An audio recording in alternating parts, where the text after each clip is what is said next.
కార్యక్రమం అందరికీ కూడా తెలిసిందే.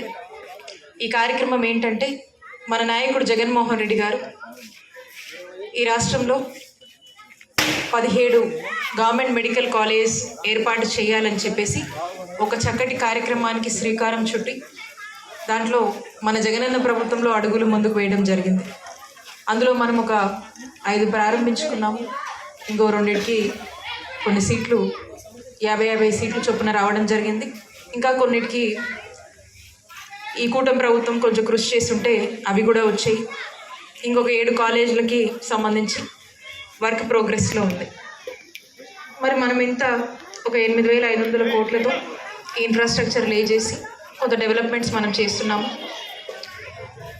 మరి ఈ కూటమి ప్రభుత్వం చంద్రబాబు నాయుడు గారి డైరెక్షన్లో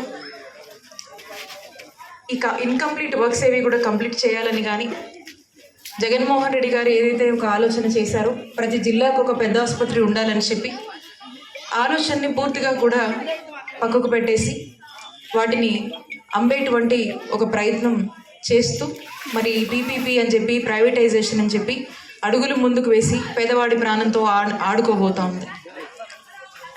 దీన్ని వద్దు, ఇది తప్పు.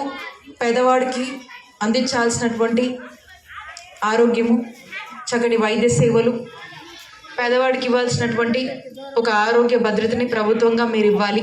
దీన్ని ప్రైవేటైజేషన్ చేయొద్దు అని చెప్పి మనమంతా కూడా దీనికోసం పోరాడాల్సినటువంటి డాక్టర్ విద్య చదివేటువంటి విద్యార్థులను కూడా ఈ యొక్క చదువులకు దూరం చేస్తూ కోట్లుగా ఫీజులు పెంచుతూ ప్రైవేట్ వారి చేతిలో పెట్టి మరి ఒక అందని ఆశగా ఇక సామాన్య మధ్యతరగతి కుటుంబాలకు డాక్టర్ చదువులంటే ఈ రాష్ట్రంలో అయ్యే పని కాదన్నటువంటి విధంగా మరి ప్రైవేటైజేషన్లో ముందుకు వెళ్తున్నటువంటి పరిస్థితిని కూడా మనము అడ్డుకునేటువంటి ప్రయత్నం చేస్తూ వైఎస్ఆర్ కాంగ్రెస్ పార్టీ పెద్ద ఎత్తున కూడా ఈ ప్రొటెస్ట్ని తెలియజేస్తూ ఒక ప్రొటెస్ట్ చేస్తూ మరి దీంట్లో భాగంగా గ్రామాన రాష్ట్ర వ్యాప్తంగా 1,00,00,000 సంతకాల సేకరణ అనేటువంటి ఒక కార్యక్రమానికి శ్రీకారం చుట్టింది.